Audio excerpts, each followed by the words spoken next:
ওকে, so তাহলে last ক্লাসে আমরা অলরেডি ডিসটেন্স মেজারমেন্ট টেকনিক নিয়ে ওসব নিয়ে কথা বলছিলাম। সো এখন আজকের ক্লাসে আমরা spectrum, absorption spectrum and emission spectrum, এগুলি তোমাদের ও লেভেলসেও ছিল, তোমরা পড়ছিলা। এখন আমরা ওই ব্যাপারটা একটু রিক্যাপ করব, যে ইউনিট 2 তেও এটা পড়া হয়েছিল। অ্যাবজর্পশন স্পেকট্রাম, এমিশন স্পেকট্রাম, দেন ডপলার ইফেক্টের সাথে কিভাবে আমাদের এগুলা ব্যাপার রিলেটেড, বাই এই স্পেকট্রাম দেখে, ডপলার ইফেক্ট দেখে কিভাবে আমরা কোনো কিছু আমাদের কাছে আসতেছে নাকি দূরে সরে যাচ্ছে, যদি কাছে আসে বা দূরে সরে যায়, কত স্পিডে কাছে আসতেছে বা দূরে সরে যাচ্ছে, এইসব ব্যাপারগুলি আমরা বের করতে পারি। ঠিক আছে, তো তাহলে আমরা ফার্স্টে স্পেকট্রাম নিয়ে ডিসকাস করব। তো আমরা তো অলরেডি জানি যে প্রত্যেকটা স্পেসিফিক এলিমেন্টের কি আছে, তাদের কয়েকটা স্পেসিফিক ওয়েভলেন্থ বা কয়েকটা স্পেসিফিক ফ্রিকোয়েন্সি অ্যাবজর্ব করার টেন্ডেন্সি থাকে। কেন ব্যাপারটা এরকম কেন? বিকজ প্রত্যেকটা ডিফারেন্ট ডিফারেন্ট এলিমেন্টের তাদের এনার্জি লেভেল গুলি কি ইউনিক, তাই না? আমরা ইউনিট 2 তে কেমন পড়ছিলাম যে প্রত্যেকটা আলাদা আলাদা এলিমেন্টের ইলেকট্রনের যে এনার্জি লেভেল গুলি থাকে না, 7টা এনার্জি লেভেল থাকে। সো এই 7টা এনার্জি লেভেল প্রত্যেকটাই কি আমাদের ইউনিক ইউনিক এনার্জির ভ্যালু। সো তাহলে ওখানের জন্য আমাদের কাজটা কি হয়? এই যে আমাদের হাইড্রোজেনের যেমন, আমরা এটা যদি স্টুডেন্ট বুক থেকে দেখি,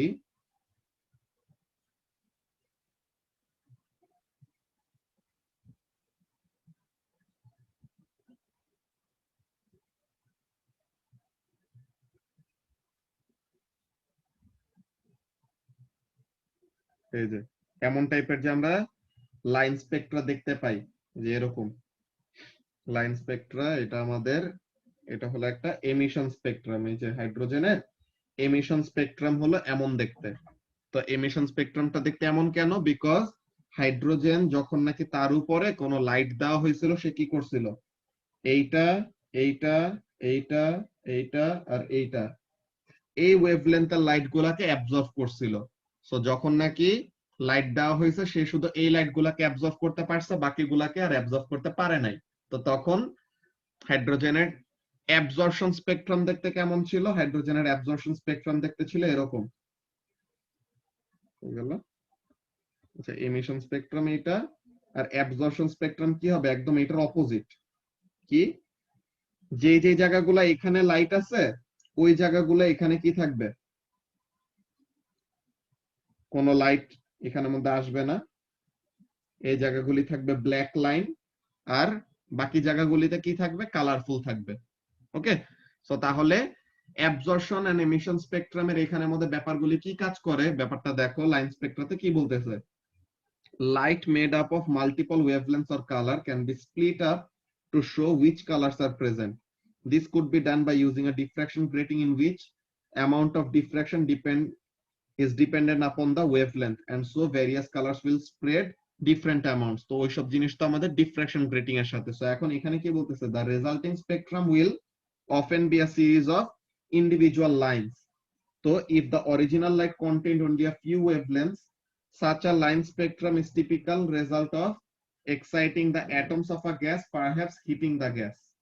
এখন ফিগার ডি এর কথাটাই, যে আমরা যে স্পেকট্রামটা দেখতেছি, এটা কি বলতেছে? For example, figure D shows the line spectrum for hydrogen gas. The gas has electricity passed through it and it will excite hydrogen atom. তো তাহলে হাইড্রোজেন অ্যাটম গুলা কি হবে? এক্সাইটেড হবে, মানে হাইড্রোজেন অ্যাটমের ভিতরে যেসব ইলেকট্রন গুলি আছে, তারা হায়ার এনার্জি লেভেলে জাম্প করবে, দেন আবার নিচে নামলে পরে তখন তারা এনার্জিটা রিলিজ করবে এমন।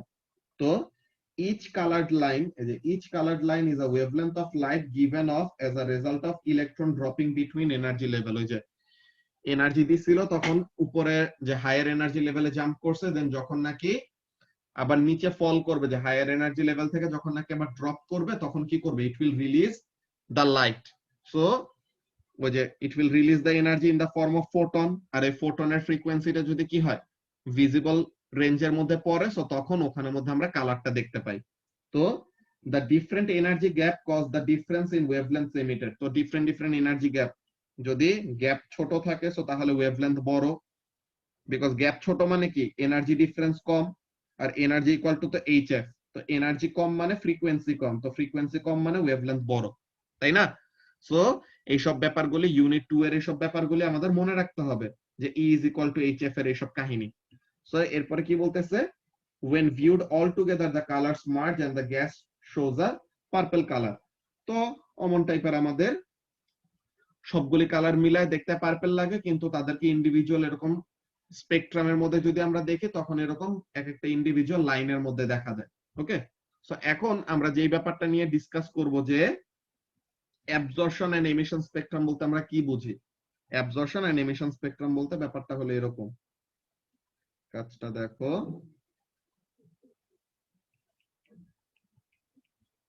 অ্যাবজর্পশন স্পেকট্রাম আর এখানে হলো emission spectrum। So what will happen over here, এখানে আমাদের screen, so this is our screen। এখন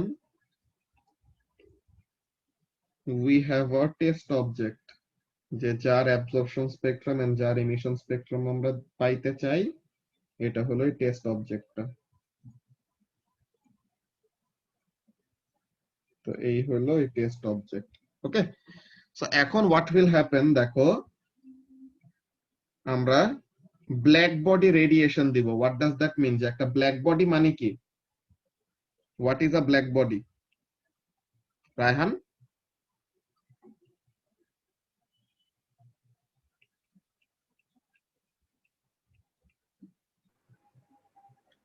একটা ব্ল্যাক বডি মানে হলো যে নাকি কি করতে পারে, it can emit all electromagnetic waves. ঠিক আছে, সব ওয়েভলেন্থ অফ ইলেকট্রোম্যাগনেটিক ওয়েভ সে কি করতে পারে, রিলিজ করতে পারে। এই ব্ল্যাক বডির এই ব্যাপারটা কি আমরা ফার্স্ট এর দিকে বলি নাই নাকি? তো শুরুর দিকে ওরকম ব্ল্যাক বডির ব্যাপারে এই যে আমরা যখন নাকি এই লুমিনোসিটি দেন এইসব জিনিসগুলো নিয়ে ডিসকাস করছি, দেন এই যে ইন্টেন্সিটি, ডিফারেন্ট ডিফারেন্ট টেম্পারেচারের জন্য ডিফারেন্ট পিক ওয়েভলেন্থ থাকে। সো এই যে আমাদের স্টারস এন্ড গ্যালাক্সিস যেসব জিনিসগুলো নিয়ে আমরা কথা বলছি, আমাদের প্রত্যেকটা জিনিসই কিন্তু কি, all the stars are black bodies. তো তার মানে সব স্টার কি করতে পারে, সব রকমের ইলেকট্রোম্যাগনেটিক ওয়েভ অ্যাবজর্বও করতে পারে, এমিটও করতে পারে। তো তাহলে আমরা কেন স্পেসিফিক কতগুলি বেশি দেখি কতগুলি কম দেখি, ওইটা ডিপেন্ড করবে কিসের উপরে, যে দেখো আমরা ফার্স্টে এই গ্রাফটা একটু আরেকবার এক্সপ্লেন করে নিই। যে মনে করো এখানে তিনটা যে আমরা দেখাইতেছি, যে orange colour T1, blue colour T2, দেন গ্রিন কালার T3, এই যে তিনটা গ্রাফ শো করা আছে না, দেখো তো তারা কিন্তু সব ওয়েভলেন্থের ওয়েভই কি করতেছে, রিলিজ করতেছে, তাই না ফারহান? তারা সব ইলেকট্রোম্যাগনেটিক ওয়েভের এনার্জি রিলিজ করতেছে, কিন্তু স্পেসিফিক একটা ওয়েভলেন্থে এনার্জিটা বেশি রিলিজ করতেছে। ওইটা ডিপেন্ড করবে কিসের উপর, টেম্পারেচারের উপর। তো তার মানে সব ইলেকট্রোম্যাগনেটিক ওয়েভ এমিট করে, কিন্তু কোনটা বেশি করবে এটা ডিপেন্ড করবে তার টেম্পারেচারের উপর। এর জন্যই আমাদের কতগুলি স্টার দেখতে সাদা কালার, কতগুলি স্টার দেখতে ব্লু কালার, আমাদের সান দেখতে অরেঞ্জ কালার, বিকজ সানের টেম্পারেচার 5600 ডিগ্রি সেলসিয়াস। তো এটার জন্য যখন নাকি আমরা করেসপন্ডিং তার কি করি, পিক ওয়েভলেন্থটা বের করি, সো তখন দেখা গেছে কি যে তার কালারটা এমনই হওয়া উচিত।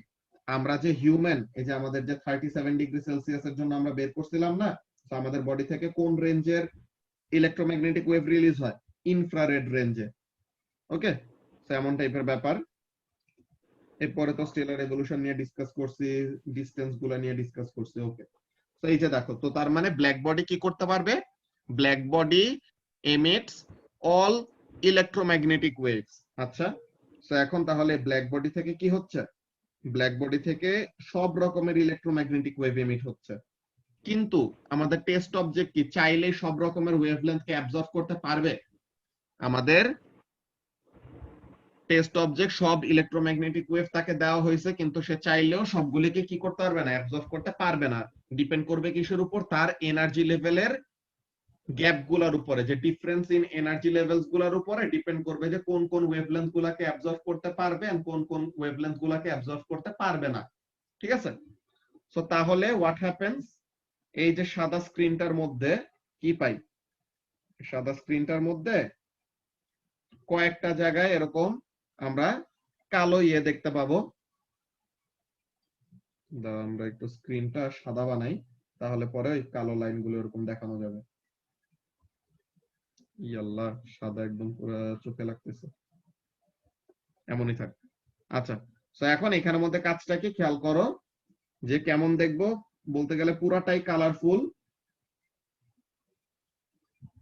জাস্ট কয়েকটা জায়গায় কি এরকম আমাদের ওয়েভলেন্থ গুলা মিসিং। পুরোটা এরকম ডিফারেন্ট ডিফারেন্ট কালার আছে, এমন কয়েকটা জায়গায় আমাদের কি ওয়েভলেন্থ গুলো মিসিং। সো তাহলে ওই জায়গাগুলোতে কি করছে আমাদের টেস্ট অবজেক্টটা, ওই যেগুলা জায়গাতে কালো হয়ে আছে স্ক্রিনটা, ওই জায়গাগুলিতে কি করছে, ওগুলাকে আর অ্যাবজর্ব করতে পারে নাই। ঠিক আছে, সরি উল্টা বলছি, যে যেই যেই জায়গাগুলিতে কালো হয়ে আছে, যে এই জায়গাটায় কালো হয়ে আছে না, এই জায়গাটায়, এই জায়গাটায়, এই জায়গাটায়, এই জায়গাটায়, এই জায়গাটায়, সো এখানের মধ্যে এই ওয়েভলেন্থ গুলো কি হয়েছে, দিজ আর দ্য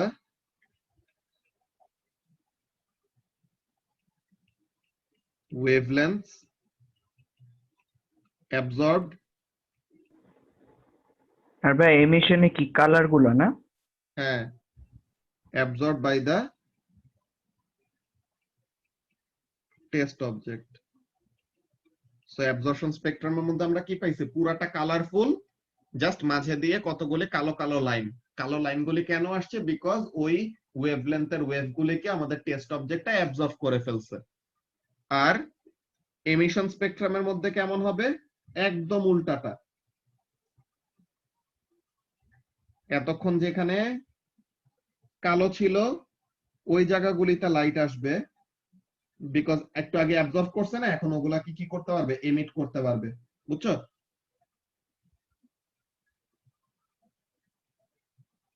সো এই জায়গাগুলোতে ব্ল্যাক বডি তো সবগুলা অ্যাবজর্ব করার কথা না? না, টেস্ট অবজেক্ট কি ব্ল্যাক বডি নাকি? টেস্ট অবজেক্ট তো ব্ল্যাক বডি না। না, তুমি এখানে তো ব্ল্যাক বডি দেখাইতেছো, এই কারণে বললাম। ব্ল্যাক বডি তো সব রকমের ওয়েভে এমিট করছে, কিন্তু এই যে টেস্ট অবজেক্টের ভিতর দিয়ে গেল না, তো টেস্ট অবজেক্ট এখন কি করবে, যে যেগুলাকে অ্যাবজর্ব করতে পারবে তাদেরকে শুধু রেখে দিবে নিজের কাছে, বাকিগুলাকে কি করতে দিবে, পাস করতে দিবে টুয়ার্ডস দ্য স্ক্রিন।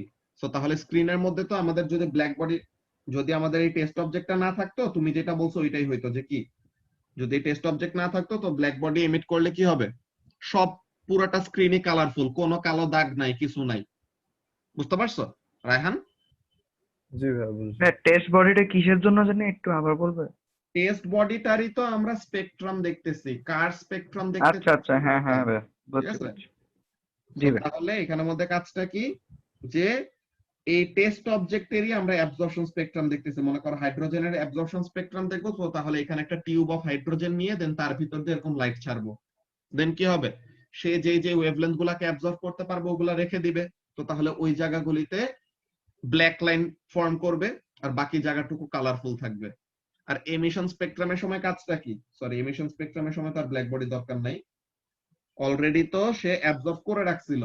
সো এখন এমিশনের সময় সে কি করবে, যাদেরকে অ্যাবজর্ব করতে পারছিল তাদেরকেই তো শুধু এমিট করতে পারবে, তাই না? সো তার মানে যেই যে ওয়েভলেন্থ গুলাকে অ্যাবজর্ব করছিল তাদেরকে এমিট করলো, বাকি পুরাটা স্ক্রিনই কি কালো। এই যে এইটা একদম, এই যে এইটা যে দেখলাম না, একদম এইটা পুরাটা স্ক্রিনই কালো, জাস্ট স্পেসিফিক কয়টা জায়গায় আমাদের লাইট আছে। How is that possible, because initially সে এই লাইট গুলাকে কি করছিল, অ্যাবজর্ব করছিল। বুঝতে পারছো ফারহান? জি ভাই। আচ্ছা, সো এইগুলা হলো আমাদের absorption spectrum and emission spectrum. Okay, এখন আমরা তো আমাদের ল্যাবের হ্যাঁ, কিন্তু এমিশনের মধ্যে একটা ব্লু, একটা রেড, গ্রিন, এটা আবার ভাই কিভাবে বুঝবো আমরা, মানে ডিফারেন্ট কালার এটা কিভাবে আমাদের দেয়? আলাদা ওয়েভলেন্থ কোনটা কি অ্যাবজর্ব করতেছে কোনটা কি রিলিজ করতেছে এইসব আমাদেরকে দিয়ে দিবে, যেটাই হোক। এই যে আমাদের ওয়েভলেন্থের ভ্যালু, সব ভ্যালু কোনটা কি হবে, এই যে 600 হায়ার ওয়েভলেন্থের দিকে গেলে রেডিশ কালার, লোয়ার হুম হুম। ওয়েভলেন্থের দিকে গেলে পার্পল কালার, ওরকম তো এখানে ওয়েভলেন্থের ভ্যালু লেখা আছে, এটা দেখে বুঝবা। জি ঠিক আছে? ভাই বুঝছি। তো এখন এই স্পেকট্রাম গুলি দেখে আমাদের লাভটা কি হলো? স্পেকট্রাম গুলো তো আগেও পড়ছিলাম, সো তাহলে এটা দেখে আমাদের লাভটা কি? মেইন ব্যাপারটা হলো এই যে আমরা ইয়ের মধ্যে কি বলে, এই যে এক্সপ্লেনেশন গুলি দেখছিলাম স্টেলার এভলিউশনের, এখানের মধ্যে আমরা কি কেউ জীবনে সানের কাছেই তো যাই নাই। তো এত দূরের দূরের স্টার, কোন স্টার তার কোরের মধ্যে কি বার্ন করতেছে, সে তার লাইফের কোন স্টেজে আছে, এই সব ব্যাপার আমরা কেমনে বুঝছি? খালি তো আন্দাজে আন্দাজে বলে দিলেই তো হবে না, তাই না? সো এই যে কোন স্টার তার কোরের মধ্যে কোন জিনিসটা ফিউজ করতেছে এন্ড এভরিথিং, এইসব আমরা আসলে বুঝতে পারি তাদের স্পেকট্রাম দেখে। হ্যাঁ, আমরা কি করতে পারি, এইসব স্টারের এইসব ব্যাপারে ইনফরমেশন গুলি আমরা বুঝতে পারি কি করে? By looking at their spectrum. কেমন? আমাদের সান কি করে, তার কোরের মধ্যে কি করতেছে, হাইড্রোজেন ফিউজ করতেছে, তাই না? আমাদের সান তার কোরের মধ্যে হাইড্রোজেন ফিউজ করতেছে। সো এখন এই যে হাইড্রোজেন ফিউশন চলতেছে কোরের মধ্যে, সো এখন এই ফিউশন করে কি করলো, এনার্জি প্রডিউস করলো না? এখন এই এনার্জিটা কি হবে, এই যে যে রেডিয়েশনটা আর্থে আসবে আর কি, সো এই রেডিয়েশনটা ফার্স্টে কার ভিতর দিয়ে যাবে, সানের কোরের থেকে সানের সারফেস পর্যন্ত আসতে আসতে তার কি হবে, হাইড্রোজেনের ভিতর দিয়ে পাস করতে হবে না? বলতো ফারান। ভাইয়া আবার বলবো, আমি এটা বুঝলাম না। আমাদের সান ওর কোরে কি করতেছে?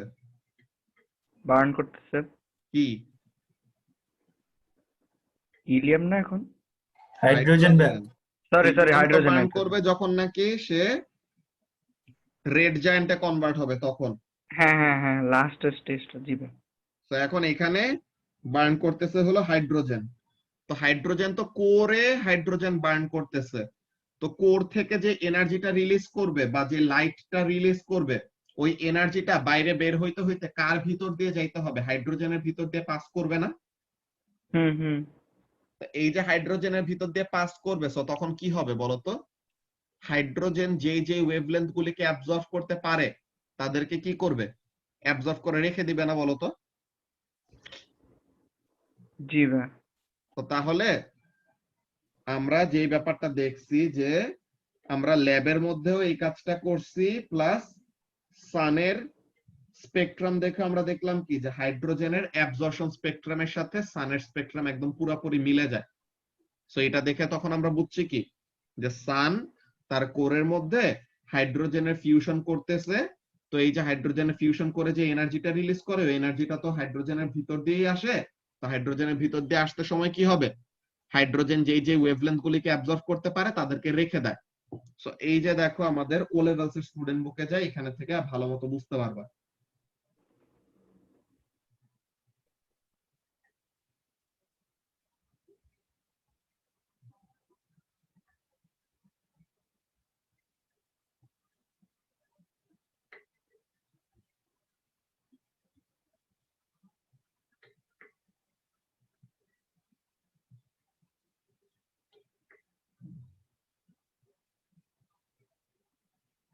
এই যে দেখো, এই যে আমাদের সানের কি হয়েছে, এই যে স্পেসিফিক কতগুলি ওয়েভলেন্থ দেখছো,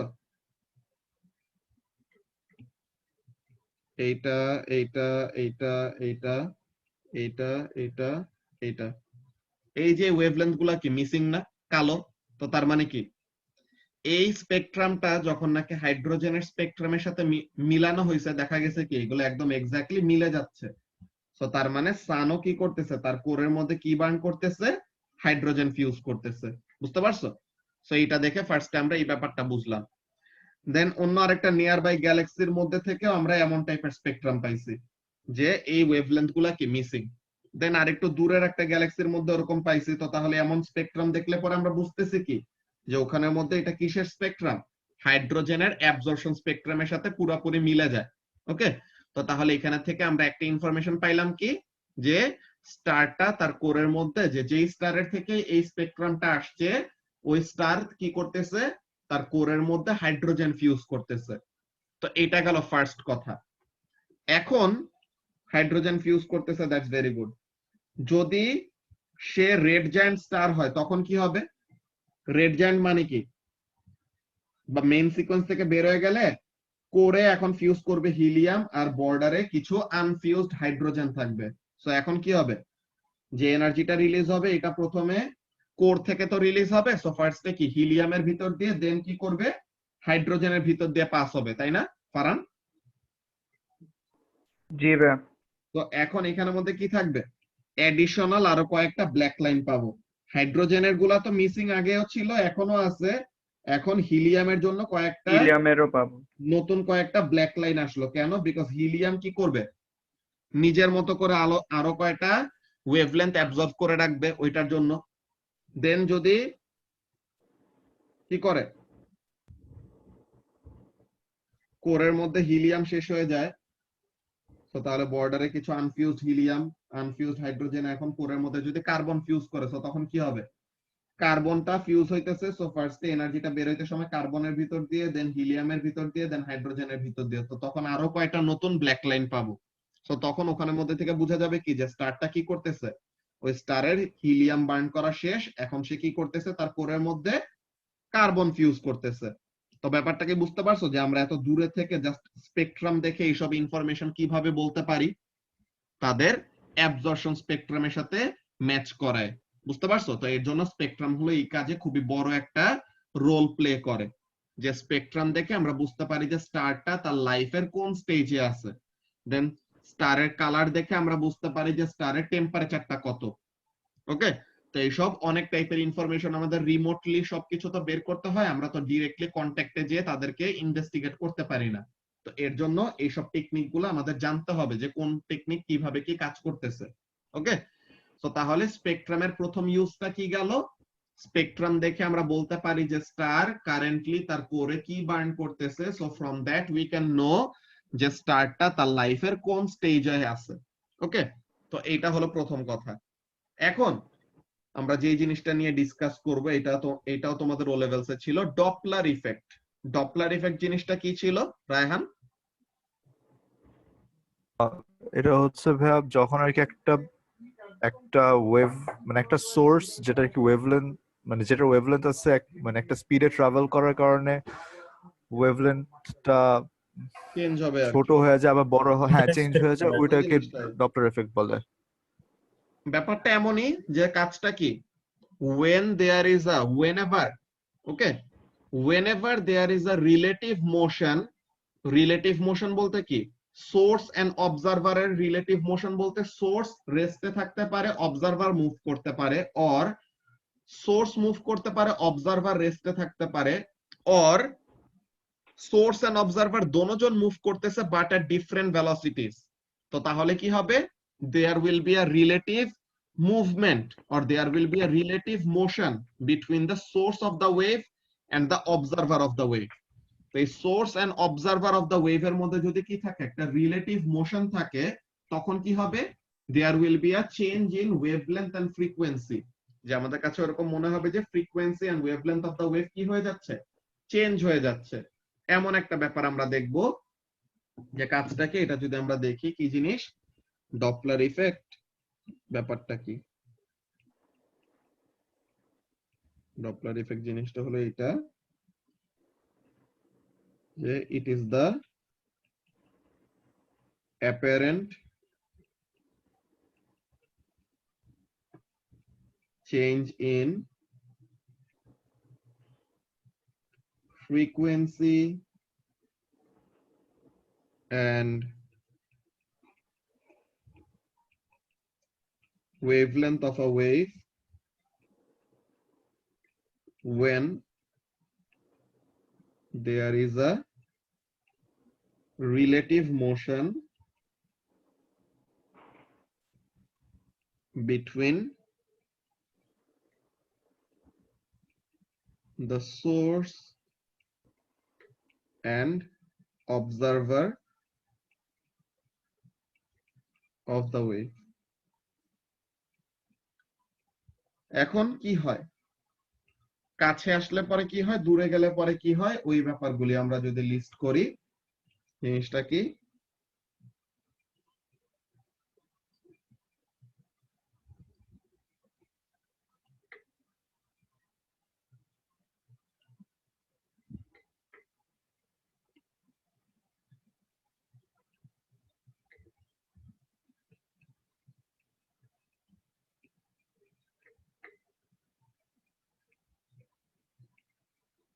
যদি রিলেটিভ মোশনটা টুয়ার্ডস ইচ আদার থাকে তাহলে কি হবে, আর when going away, যে রিলেটিভ মোশনটা যদি অ্যাওয়ে ফ্রম ইচ আদার থাকে তাহলে কি হবে। আচ্ছা, সো এখন এই ব্যাপারটা তোমাদের একটা জিআইএফ দেখাইলে পরে ওই ব্যাপারটা তোমাদের কাছে সুন্দর মতো ক্লিয়ার হয়ে যাওয়া উচিত। Let's see.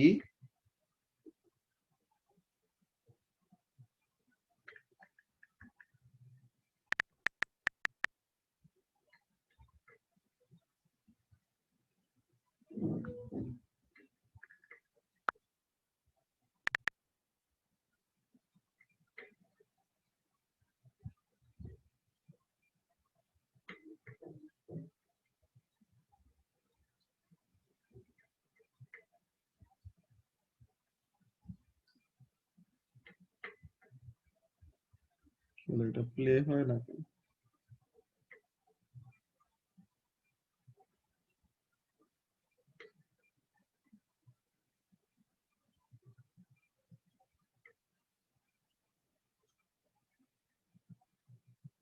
Okay,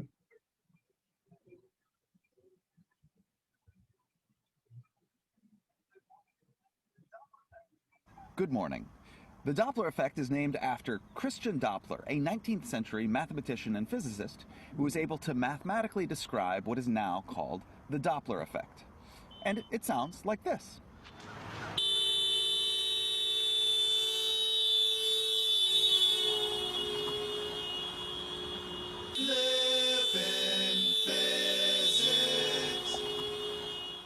Perhaps you are already familiar with how the Doppler effect sounds.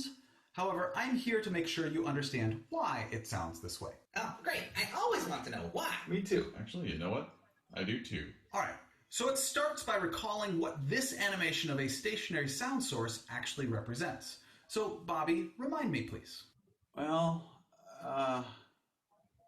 Actually, rather than using the car horn, let's switch to a constant 440 hertz frequency being played on the speakers of the car stereo.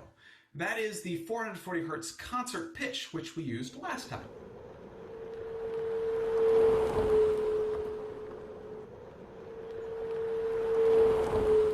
it's harder to hear the Doppler effect at 440 hertz rather than the car horn. Can we just stick with the car horn? Okay, we can go back to the car horn. However, the Doppler effect is easier to understand if we refer to a single frequency. So let's keep referring to the demonstration as a single frequency, but use the car horn demonstration.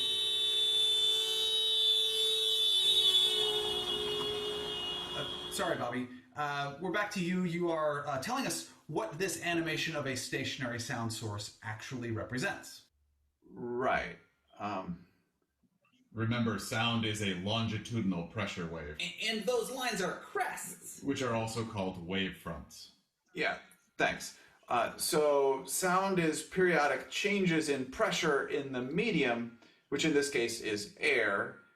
Each of those lines represents a crest in the longitudinal pressure wave. That means each crest or wavefront is a location of high pressure. That periodic pressure wave transfers sound energy through the air. And the reason all those circles are the same distance from one another is because the sound source is oscillating in simple harmonic motion at a constant frequency. Do not forget that each circle actually represents a spherical pressure wave or wavefront going out in all directions from the sound source. It is a circle instead of a sphere here because this is a two-dimensional space. Very nice, everybody. Now remember, this animation is for a stationary sound source. Look at how the animation changes when the source of the sound is moving. Huh, I like that. Good, but I want to make sure that you are aware that each আচ্ছা, of those circles... so এখন এইখানের মধ্যে খেয়াল করো যে যখন নাকি এই যে গাড়িটা যায় কোন দিকে যাচ্ছে, টুয়ার্ডস লেফট, তাই তো? সো এখন এই যে লেফটের দিকে যাচ্ছে, তো এর জন্য কি হইতেছে দেখো, যখন নাকি টুয়ার্ডস দ্য লেফট ডিরেকশন যাচ্ছে, লেফটের দিকে দেখো ওয়েভ ফ্রন্ট গুলি কি করতেছে, কাছাকাছি চলে আসছে। So what does that mean? যে ওয়েভলেন্থ এখানে কমে গেছে, আর it is going away from right. So তার মানে যেখান থেকে দূরে সরে যায় ওখানে ওয়েভলেন্থ গুলা কি হইতেছে, বেড়ে যাইতেছে, যে ওয়েভ ফ্রন্ট গুলা দূরে দূরে সরে যাচ্ছে। সো এইটাই হলো আমাদের বেসিক যে জিনিসটা জানা লাগবে। সো এখন এখানের মধ্যে যদি আমরা ব্যাক আসি যে when coming towards and when going away কখন কি হয়, কাছে আসলে পরে ওয়েভলেন্থ কমে যায়, ফ্রিকোয়েন্সি বেড়ে যায়। সো এই জিনিসটাকে বলা হয় কি, কাছে আসলে পরে ব্লু শিফট। কেন ব্লু? বিকজ ব্লু কালারের ফ্রিকোয়েন্সি হলো বেশি, ওয়েভলেন্থ হলো কম। ভায়োলেট শিফট কেন বলে না, ওইটা সায়েন্টিস্টদের চয়েস অফ কালার। আর যখন দূরে সরে যায় ওখানের জন্য কি, ওয়েভলেন্থ বেড়ে যায়, ফ্রিকোয়েন্সি কমে যায়, এটাকে বলা হয় কি, রেড শিফট। সো তার মানে ডপলার ইফেক্টের এখানের মধ্যে কাজটা কি, ডপলার ইফেক্টটা হলো যখনই নাকি কোনো একটা সোর্স এন্ড অবজারভারের মধ্যে একটা রিলেটিভ মোশন থাকবে তখন কি হবে, ওয়েভলেন্থ এন্ড ফ্রিকোয়েন্সির মধ্যে চেঞ্জ আসবে। সো কেমন টাইপের চেঞ্জ, যখন টুয়ার্ডস ইচ আদার মুভ করে তখন ফ্রিকোয়েন্সি বেড়ে যায়, ওয়েভলেন্থ কমে যায়, তো তখন এটাকে আমরা বলি ব্লু শিফট। আর যখন দূরে সরে যায় তখন কি হয়, ওয়েভলেন্থ বেড়ে যায়, ফ্রিকোয়েন্সি কমে যায়, ওইটাকে আমরা বলি রেড শিফট। এগুলা কি সবার মনে পড়ছে যে ডপলার ইফেক্ট আমরা ও লেভেলসে কেমন পড়ছিলাম? জি ভাই। ওকে, সো তাহলে এখন আমরা যদি ও লেভেলস স্টুডেন্ট বুকটার মধ্যে একটু দেখে নেই, দেখো এই যে স্পেকট্রাম গুলা দেখতে কিন্তু সেম, কিন্তু দেখো তো ব্ল্যাক লাইন গুলি একটু শিফট হয়ে গেছে, তাই না? দেখো ব্ল্যাক লাইন গুলি কি হয়ে গেছে, একটু কোন ডিরেকশনে শিফট হয়েছে, রেড কালারের দিকে শিফট হয়েছে নাকি ব্লু কালারের দিকে শিফট হয়েছে? দেখো তো রেড এর দিকে। ওয়েভলেন্থের দিকে শিফট হয়েছে না? কোন সাইডে গেছে, towards right side, and right সাইডে ওয়েভলেন্থ কি হইতেছে, বাড়তেছে বেশি ভাই। দেন ডিস্টেন্ট গ্যালাক্সির জন্য আরো ওয়েভলেন্থের বড় চেঞ্জ আসতেছে, যে সেম টাইপের লাইন গুলা জাস্ট ওয়েভলেন্থ বড় ওয়েভলেন্থের দিকে শিফট হয়ে গেছে, দেন এটাতে শিফটটা আরো বড়। সো এমন ভাবে কাজ করবে আর কি। বেসিক্যালি কাজটা কি, রেড শিফট হওয়া মানে রেড কালারের দিকে শিফট হওয়া, ব্লু শিফট মানে হলো ব্লু কালারের দিকে শিফট হওয়া, এমন টাইপের ব্যাপার। সো তাহলে এই যে আমরা স্পেকট্রাম গুলি মিলাইলাম, কি করলাম, সানের সাথে নিয়ার বাই একটা গ্যালাক্সির স্পেকট্রাম মিলাইলাম, দেন দেখলাম কি এটা রেড শিফট দেখাইতেছে। ডিস্টেন্ট আর একটা গ্যালাক্সি মিলাইলাম, ওইটাও দেখলাম রেড শিফট দেখাইতেছে। ফারদেস্ট একটা গ্যালাক্সি দেখতেছে, ওইটাও দেখতেছে রেড শিফট দেখাইতেছে। So what is the difference? Red shift মানে তো বুঝলাম যে গ্যালাক্সি গুলি কি করতেছে, আমাদের থেকে দূরে সরে যাচ্ছে। কিন্তু কে কত বেশি রেটে দূরে সরে যাচ্ছে, যে আমাদের কাছ থেকে তো দূরে সরে যাচ্ছে সবগুলাই, কিন্তু কে কত তাড়াতাড়ি দূরে সরে যাচ্ছে, কে কত আস্তে আস্তে দূরে সরতেছে, এটা ডিপেন্ড করবে কিসের উপর, ওয়েভলেন্থের কতটুকু চেঞ্জ আসতেছে এটার উপর। সো এই ব্যাপারটা তারা ডেরাইভ করছে, কি জিনিস,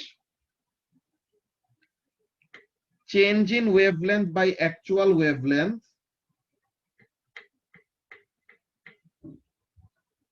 দেন change in frequency by actual frequency, এটাকে জেড বলা হয়। জেডটাকে কি বলে, জেডটাকে বলা হয় ডপলার প্যারামিটার। জেডটাকে কি বলা হয়, ডপলার প্যারামিটার, ঠিক আছে।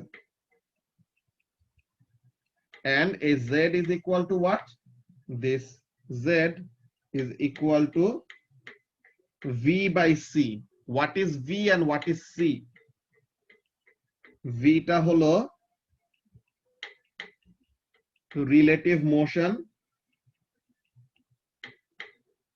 আর c টা হলো speed of wave। তো আমরা তো লাইট ওয়েভ নিয়ে ডিল করতেছি, সো তাহলে এখানে স্পিড অফ লাইট হবে। যদি আমরা সাউন্ড ওয়েভেরও তো ডপলার ইফেক্ট হয়, আমাদের এক্সাম্পলে তো সাউন্ড ওয়েভের এক্সাম্পলে দেখে আসছি মাত্র যে ভিডিওটা দেখলাম। সো তাহলে সাউন্ড ওয়েভ নিয়ে ডিল করলে পরে এখানে স্পিড অফ সাউন্ড বসাবো, লাইট ওয়েভ নিয়ে ডিল করলে পরে স্পিড অফ লাইট বসাবো, ঠিক আছে। সো এইটা হলো আমাদের ডপলার ইকুয়েশন। ডপলার ইকুয়েশনটা কি, change in wavelength by actual wavelength is equal to change in frequency by actual frequency which is equal to what, v by c, মানে রিলেটিভ ভেলোসিটি, রিলেটিভ মোশন লিখছি, এটা velocity হবে আসলে, relative velocity divided by speed of the wave, যেটা নিয়ে আমরা Doppler ইফেক্টের কাজ করতেছি। ওকে, তো এখন এখানের মধ্যে কাজটা কি আমরা যদি খেয়াল করি, সো এটা হলো আমাদের মেইন ব্যাপার, যে কাছে আসলে দূরে সরে গেলে কি হবে, red shift and blue shift, এইসব ব্যাপারগুলো তো আগে থেকে আমরা জানতাম। দেন ডপলার ইকুয়েশনটা আমরা আগে থেকে জানতাম, জাস্ট এখানের মধ্যে ডপলার প্যারামিটারের ব্যাপারটা আর এই ফ্রিকোয়েন্সির এই ব্যাপারটা আলাদা করে নতুন দেখে নিছি। ওকে, সো ডপলার ইফেক্ট দিয়ে এখন আমরা কাজটা কি করব, যেটা বললাম যে গ্যালাক্সিস গুলি আমাদের কাছে আসতেছে নাকি দূরে সরে যাচ্ছে, কাছে আসলে কত রেটে কাছে আসতেছে আর দূরে সরে গেলে কত রেটে দূরে সরে যাচ্ছে, এই সব ব্যাপারগুলি আমরা কি করতে পারি, বের করতে পারি। ওকে, সো এইগুলা গেল। এই ব্যাপারে তোমাদের স্টুডেন্ট বুকে, যে A2 স্টুডেন্ট বুকে কি বলা আছে, এই যে এজ অফ দ্য ইউনিভার্স, এই চ্যাপ্টারের মধ্যে ডপলার ইফেক্ট কেন দিল, এজ অফ দ্য ইউনিভার্সের সাথে ডপলার ইফেক্টের কানেকশন কি, এটা তো খুবই বড় একটা ব্যাপার। তো তার মানে ডপলার ইফেক্ট দিয়ে অনেক বড় একটা জিনিস করা যায়, হোয়াট, ইউনিভার্সের এজ বের করা যায়।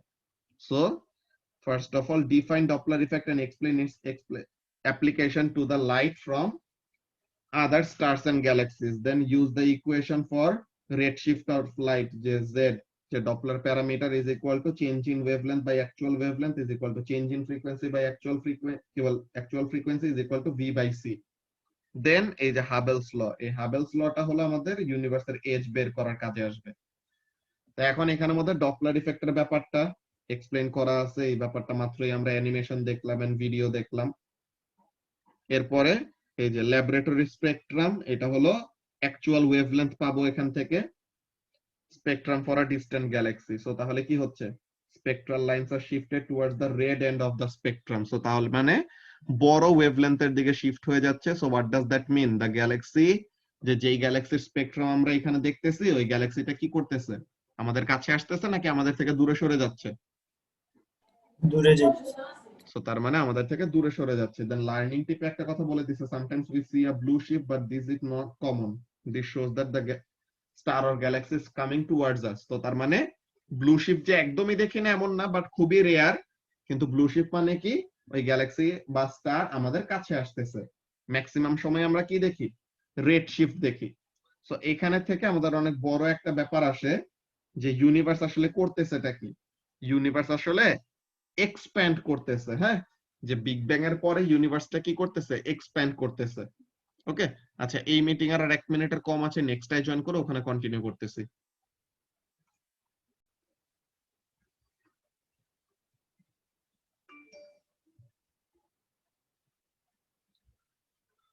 ওকে, সো তাহলে আমরা যেই ব্যাপারটা নিয়ে ডিসকাস করতেছিলাম, যে এখানের মধ্যে কাজটা কি, যে ডপলার ইফেক্টের ব্যাপারটা তো আমরা অলরেডি দেখছি।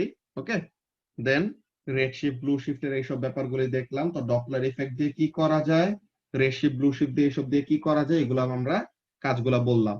এখন কি বলতেছিলাম, মেইন অবজারভেশন, যে কমন অবজারভেশনটা কি, কমন বলতে গেলে কি একদম মেজরিটি অফ দ্য অবজারভেশন এইটা কি জিনিস, all the galaxies all around the universe কি শো করে, they are showing red shift. So what does that mean, তারা আমাদের থেকে কি করতেছে, দূরে সরে যাচ্ছে। সো এখান থেকে ইউনিভার্সের কারেন্ট স্টেটের ব্যাপারে আমরা একটা ব্যাপার বলতে পারি কি, যে গ্যালাক্সিজ এন্ড এভরিথিং যদি আমাদের থেকে দূরে সরে যায়, so what does that mean, the universe is doing what, the universe is expanding. Okay, যে ইউনিভার্স কি করতেছে, এক্সপ্যান্ড করতেছে। তো এখানের মধ্যে আমাদের একটা ব্যাপার আছে, যে ইউনিভার্সের স্টার্টিংটা কিভাবে হয়েছে, ইউনিভার্সের স্টার্টিংটা যে বিগ ব্যাং এর থ্রুতে হয়েছে, এটা কিন্তু তোমরা ও লেভেলসে পড়ে আসছো, যে cosmic microwave background radiation, CMB, এই জিনিসটা তোমরা ও লেভেলসে পড়ে আসছো, তোমাদের ও লেভেলসের বইয়ের মধ্যে আছে, যে cosmic microwave background radiation. So এটা আমাদের কি অনেক বড় একটা এভিডেন্স, যে ইউনিভার্স কি হয়েছে, কোন একটা এক্সপ্লোশনের থ্রুতে ইউনিভার্স ক্রিয়েট হয়েছে। ওকে, সো এখন এখানের মধ্যে ব্যাপারটা খেয়াল করো, এই যে ইউনিভার্স এক্সপ্যান্ড করতেছে যে, আচ্ছা তা এখন এটাকে কি করা হয়েছে, আমরা দেখছি কি, খেয়াল করো, আমরা একটু ও লেভেলসের বইয়ে যদি আরেকবার ফেরত যাই, এখানের মধ্যে দেখো তো, যে গ্যালাক্সি যত কাছে তার অ্যামাউন্ট অফ রেড শিফট তত কম, যেই গ্যালাক্সি যত দূরে তার অ্যামাউন্ট অফ রেড শিফট কি তত বড়। সো তার মানে যেই গ্যালাক্সি যত কাছে সে আমাদের কাছ থেকে দূরে সরে যাচ্ছে, যেই গ্যালাক্সি যত দূরে সেও আমাদের কাছ থেকে দূরে সরে যাচ্ছে, কিন্তু কে বেশি তাড়াতাড়ি দূরে সরে যাচ্ছে বলো তো রায়হান? যেই গ্যালাক্সি কাছে আছে সে তাড়াতাড়ি দূরে সরে যাচ্ছে, নাকি যেই গ্যালাক্সি দূরে আছে সে তাড়াতাড়ি দূরে সরে যাচ্ছে?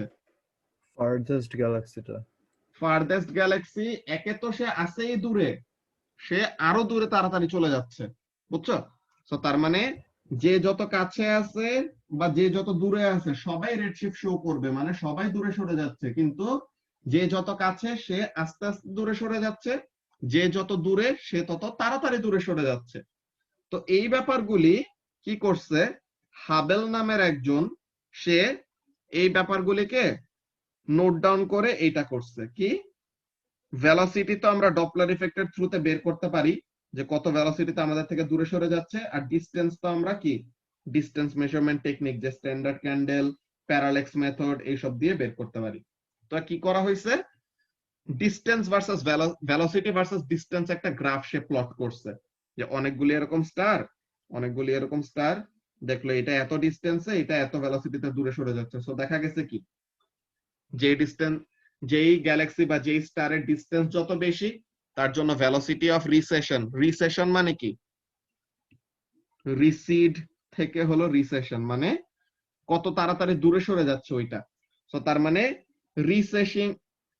রিসেশন ভেলোসিটি, ওকে, কার বেশি, যার ডিসটেন্স আমাদের থেকে যত বেশি তার রিসেশন ভেলোসিটি তত বেশি, মানে সে তত তাড়াতাড়ি আমাদের থেকে দূরে সরে যাচ্ছে। আর যার ডিসটেন্স আমাদের থেকে যত কম, মানে যেই গ্যালাক্সি আমাদের যত কাছে আছে সে আমাদের তত কাছে আছে, কি বলে, সে আমাদের কাছ থেকে তত আস্তে আস্তে দূরে সরে যাচ্ছে, এমন। তো তার মানে এই যে ভেলোসিটি ভার্সেস ডিসটেন্স গ্রাফ কিসের জন্য, গ্যালাক্সিস গুলির জন্য, কি দেখা গেছে, লিনিয়ার একটা রিলেশনশিপ, যে পজিটিভ কোরিলেশন। কেমন, ডিসটেন্স যত বেশি ভেলোসিটি তত বেশি, ডিসটেন্স যত কম ভেলোসিটি তত কম। এটা কি ভেলোসিটি ফারহান? রিসিডিং ভেলোসিটি, যে আমাদের কাছ থেকে কত রেটে দূরে সরে যাচ্ছে ওই জিনিসটা, ওকে। সো তাহলে ভেলোসিটিটা কি, এটা যেন তেন ভেলোসিটি না, এটা হলো রিসিডিং ভেলোসিটি, যে আমাদের থেকে কত রেটে দূরে সরে যাচ্ছে ওই ভেলোসিটিটা। আচ্ছা, তো এখন এই যে গ্রাফটা কি একটা স্ট্রেট লাইন না, সো তার মানে কি straight line and passing through the origin. So what does that mean? যে the receding velocity is directly proportional to the distance, তাই তো? তা এখন directly proportional হওয়ার জন্য তো এই কন্ডিশনটা যে the graph must be a straight line and it must pass through the origin. So দোনোটাই হইছে। তা এখন মানে velocity আর distance, যে receding velocity and the distance of the galaxy from us, এই দুইজন হলো ডিরেক্টলি প্রপোর্শনাল। তো তার মানে প্রপোর্শনালিটি সাইন সরানোর জন্য কি করতে হবে, একটা কনস্ট্যান্ট আনতে হবে না?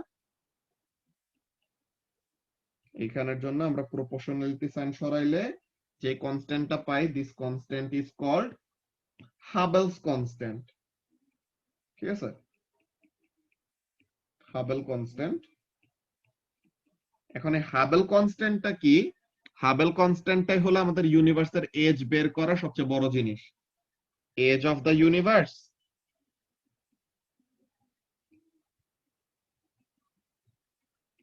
is equal to 1 by Hubble's constant. তো তাহলে হাবেলের বানানো এই গ্রাফ থেকে, ঠিক আছে, হাবেলের বানানো এই গ্রাফ থেকে আমরা কি বের করতে পারি, we can determine the age of the universe। কিভাবে, ফর্মুলাটা কি, age of the universe is equal to 1 by Hubble's constant. এই ব্যাপারটা কিভাবে হয়েছে ওই ব্যাপারগুলি আমরা দেখব। এই যে how old is the universe, এখানে থেকে যে এজ অফ দ্য ইউনিভার্স কিভাবে করে তারা বের করতেছে এই জিনিসগুলা আমরা আসবো একটা একটা করে। এই যে এখানের মধ্যে পিসি, এটা কি পারসেক, পারসেক মানে কি জিনিস ওটা তো আমরা জানি, এটা হলো ডিসটেন্সের একটা ইউনিট। প্যারালেক্স মেথডে আমরা ডিসটেন্স বের করা টেকনিক দেখছিলাম না, যে একটা সার্টেন প্যারালেক্স অ্যাঙ্গেল ক্রিয়েট করে, তো তার মানে 1 আর্ক সেকেন্ড প্যারালেক্স অ্যাঙ্গেলের জন্য যে ডিসটেন্সটা আমরা পাবো ওই ডিসটেন্সটা কি হবে, 1 পারসেক সমান ডিসটেন্স, এমন টাইপের ব্যাপার। তো তাহলে এজ অফ দ্য ইউনিভার্স কিভাবে বের করে, 1 বাই হাবেলস কনস্ট্যান্ট করলে পরে এজ অফ দ্য ইউনিভার্স বের হয়, ঠিক আছে। সো এইটা হলো আমাদের এজ অফ দ্য ইউনিভার্স। ইউনিভার্সের এজ কত এটা বের করার টেকনিক। এখন হাবেলস কনস্ট্যান্টের মেইন ব্যাপারটা হলো যে হাবেল কনস্ট্যান্ট নিজেই কনস্ট্যান্ট না, ঠিক আছে? হাবেল কনস্ট্যান্টটা কি হইতে থাকে, যেই সময় হাবেল কনস্ট্যান্টটা প্রথমে ডিটারমাইন করা হয়েছে 1920s এর দিকে, ওই সময় হাবেলস কনস্ট্যান্টের ভ্যালু যত ছিল, এখন হাবেলস কনস্ট্যান্টের ভ্যালু কি হয়ে গেছে, চেঞ্জ হয়ে গেছে। কেন? বিকজ এতদিনে গ্যালাক্সিস গুলি কি করছে, আগে যে ডিস্টেন্স গুলি মাপা হয়েছিল এখন কি ডিস্টেন্স গুলি চেঞ্জ হয়ে গেছে না? তো তার মানে হাবেলস কনস্ট্যান্ট প্রতিদিন চেঞ্জ হইতে থাকে, যে যত দিন যাবে তত কি হবে, ডিস্টেন্সটা বাড়বে, তো ডিস্টেন্স বেড়ে গেলে তাদের ভেলোসিটিটাও বাড়বে, সো ওখানে সাথে সাথে কি হইতে থাকবে, হাবেলস কনস্ট্যান্টের ভ্যালুটাও চেঞ্জ হবে। Because age of the universe তো ডাইনামিক, যে এটা তো আস্তে আস্তে বাড়তেই আছে, এজ অফ দ্য ইউনিভার্স তো আর দিনে দিনে কমবে না। তো তার মানে 1 হলো একটা কনস্ট্যান্ট ভ্যালু, সো তাহলে এজ অফ দ্য ইউনিভার্স যেহেতু দিনে দিনে বাড়তেছে, তো তার মানে হাবেলস কনস্ট্যান্টের ভ্যালু দিনে দিনে কি করবে, কমবে। ওকে, তো তাহলে হাবেলস কনস্ট্যান্টটা নামে হলো কনস্ট্যান্ট, কিন্তু তার ভ্যালুটা কি হইতে থাকে, চেঞ্জ হইতে থাকে। তো এই সব ব্যাপার কিভাবে কি হয়, ফার্স্টে তোমরা যে কাজটা করবা, হাবেলস কনস্ট্যান্টের এই জিনিসটা ফার্স্টে স্টুডেন্ট বুকের এখানে থেকে রিডিং পড়বা, কিন্তু এইটার আগে তোমাদের যে কাজ করা লাগবে, তোমাদের চেক পয়েন্ট কোশ্চেন এটা লাস্ট দিন দিতে আমার মনে নাই, সো আমরা যেই কাজটা করছিলাম এইখানের চেক পয়েন্ট পর্যন্ত দেখছিলাম, তাই তো? এই চেক পয়েন্ট পর্যন্ত, যে পেজ নাম্বার 181 এর চেক পয়েন্ট পর্যন্ত আমরা দেখছিলাম। এরপরে এই চেক পয়েন্ট গুলি কোনগুলি,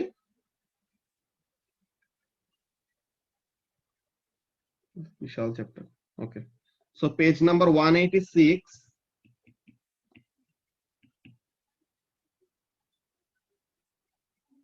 এরপরে পেজ নাম্বার 191, এই দুইটা, পেজ নাম্বার 186 আর পেজ নাম্বার 191,